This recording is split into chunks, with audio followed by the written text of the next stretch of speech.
সত্য এটাই, বস্তু আসলে মানুষ সুখী হয় না।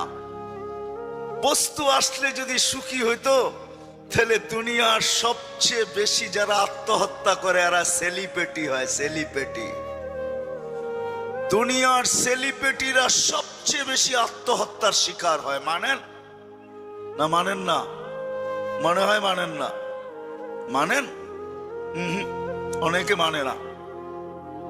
চলেন আমার সাথে, আমি দেখায় দিই। সবচেয়ে বেশি অশান্তিতে ফিল করে যারা দুনিয়ায় সবচেয়ে বেশি সেলিব্রিটি হয়, এরা অশান্তি সবচেয়ে বেশি ফিল করে। নাইলে নিজের পিস্তল নিজের মাথায় কেন লাগতো? মনে হয় বুঝাইতে পারি না, ঠিক না? তাইলে নিজের টাকার কিনা রশি নিজের গলায় কেন লাগতো? দেখাবো দুই চার